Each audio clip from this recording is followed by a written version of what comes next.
Join us as we tour Constitution Hill, a former prison complex that incarcerated such world-renowned men and women as Mahatma Gandhi, Nelson Mandela, Joe Slovo, and Winnie Madikizela Mandela, and that is today home to South Africa's Constitutional Court.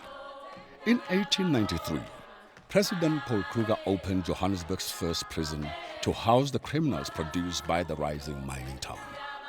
The prison also served as the city's first military fort after the Jameson Raid in 1896, but became a prison once again in the years after the South African War. During its 100-year history, the old fort housed white male prisoners convicted of both political and common law crimes. The prison complex also housed a women's jail, which held both black and white inmates, though in separate quarters. Conditions at the prison were harsh and inhumane, and women faced multiple indignities, including being denied panties and forced to use freezing communal showers that were visible from office blocks overlooking the prison. In 1958, a large number of the 2,000 women arrested for protesting against past laws were held at the women's jail. And the state of emergency in 1960 saw another influx of female prisoners, many of whom were arrested with their children, some of whom were still infants. The prison complex's black male sections, known as number 4 and number 5, were opened in 1902.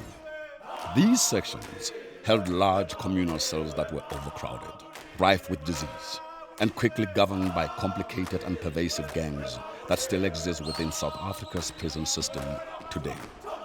Number 4's isolation cells, located at the very end of the premises, weigh heavy on the precinct.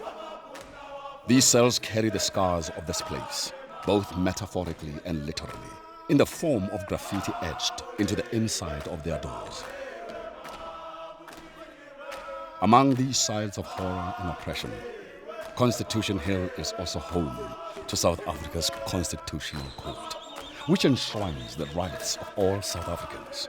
The court was opened at Constitution Hill in 2004 and is premised on the theme of lekgotla, which refers to the traditional African approach of conducting justice beneath a tree.